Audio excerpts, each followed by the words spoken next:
नमस्कार। आज हम जरा इलेक्ट्रिक वाहनों की दुनिया में गोता लगाते हैं। हाँ बिल्कुल। जब हम इलेक्ट्रिक गाड़ी सोचते हैं तो अक्सर दिमाग में बैटरी वाली गाड़ियां ही आती हैं, जिन्हें हम BEVs कहते हैं। सही बात है, ज्यादातर वही दिखती हैं। लेकिन एक और टेक्नोलॉजी भी है, हाइड्रोजन फ्यूल सेल वाहन यानी FCEVs।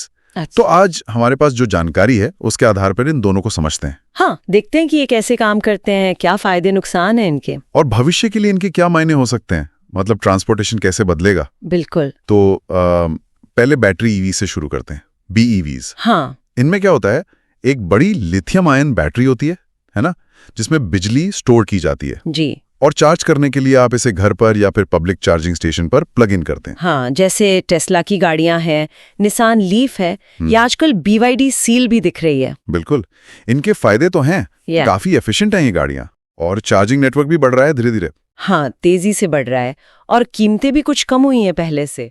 लेकिन एक दिक्कत तो है, चार्जिंग टाइम घंटों लग जाते हैं कभी कभी। वो तो है, और अगर आपको लंबी दूरी तय करनी है तो फिर आपको बड़ी बैटरी चाहिए। और बड़ी बैटरी मतलब ज्यादा वजन। हाँ, और ज्यादा कॉस्ट भी। ओह, ये इसके चैलेंजेस हैं।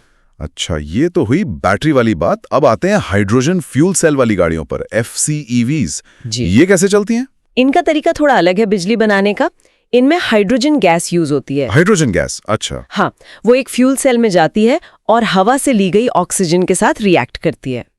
इस रिएक्शन से बिजली बनती है जो फिर मोटर चलाती है और गाड़ी चलती है। और इसका एमिशन क्या होता है, मतलब धुआं वगैरह? यही तो खास बात है, कोई धुआं नहीं, सिर्फ पानी की भाप निकलती है। सिर्फ पानी की भाप? कमाल है। हाँ, कहते हैं इतनी साफ होती है कि पी भी सकते हैं।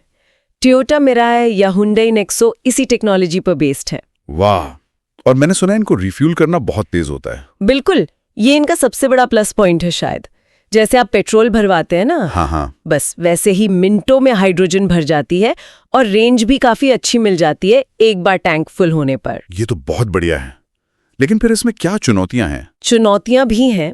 सबसे बड़ी है इंफ्रास्ट्रक्चर की, मतलब हाइड्रोजन स्टेशन। हाँ, हाइड्रोजन रिफ्यूलिंग स्टेशन बनाना बैटरी चार्जिंग पॉइंट लगाने से कई ज्यादा महंगा और कॉम्प्लेक्स है। अच्छा। और फिर हाइड्रोजन को सेफली स्टोर करना, उसे ट्रांसपोर्ट करना, ये भी अपने आप में तकनीकी चुनौतियां हैं। समझ गया। वैसे हाइड्रोजन तो ब्रह्मांड में सबसे ज्यादा है ना? हाँ, है तो, अबंडेंट है। और ये तकनीक पोटेंशियल तो बहुत रखती है। मतलब नासा ने स्पेस शटल में भी हाइड्रोजन फ्यूल सेल ही इस्तेमाल किए थे पावर के लिए। अरे वाह। हाँ, नासा ने भी। हाँ, इससे पता चलता है कि टेक्नोलॉजी कितनी पावरफुल हो सकती है। तो मतलब एक तरफ है बैटरी कारें जिनका नेटवर्क फैल रहा है, चार्जिंग में टाइम लगता है। दूसरी तरफ हाइड्रोजन कारें जो मिनटों में रिफ्यूल होती हैं, रेंज अच्छी है पर इंफ्रास्ट्रक्चर महंगा है। तो अभी कौन आगे है इस रेस में? देखिए, अगर पर्सनल कारों की बात करें तो फिलहाल बैटरी EVs का ही दबदबा है, साफ तौर पर। हाँ, वो तो दिख ही रहा है। चार्जिंग स्टेशन लगाना आसान है, सस्ता है, घरों में भी लोग लगा रहे हैं।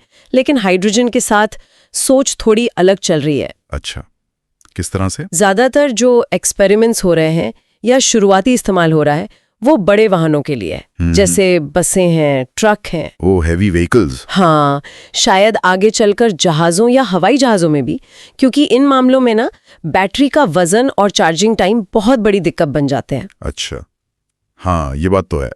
ट्रक या बस को चार्ज करने में तो बहुत टाइम लगेगा। रोथ भी यही मानते हैं कि दोनों साथ साथ चल सकते हैं। बिल्कुल, ये शायद एक बनाम दूसरा नहीं, बल्कि किस काम के लिए कौन सा टूल सही है वाली बात होगी। अच्छा, जैसे शहर में घूमने के लिए बैटरी कार ठीक है? हाँ, और लंबी दूरी के हेवी ट्रांसपोर्ट के लिए शायद हाइड्रोजन बेहतर हो।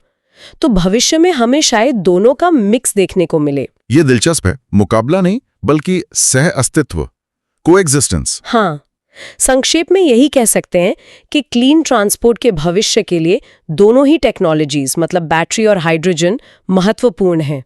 कौन कहाँ फिट होगा ये जरूरत तय करेगी। बिल्कुल, भविष्य शायद मिला जुला ही होगा। जाते जाते एक सवाल मन में आता है, अगर भविष्य ऐसा ही है जहां बैटरी और हाइड्रोजन दोनों साथ साथ हैं, तो हमारे शहरों का नजारा कैसा होगा? हमारी लंबी यात्राएं कैसे बदलेंगी? क्या पेट्रोल पंप की तरह चार्जिंग स्टेशन और हाइड्रोजन पंप साथ साथ दिखेंगे? सोचने वाली बात है। इस बदलाव के कई पहलू होंगे। हाँ, इस पर सोचना वाकई दिलचस्प होगा।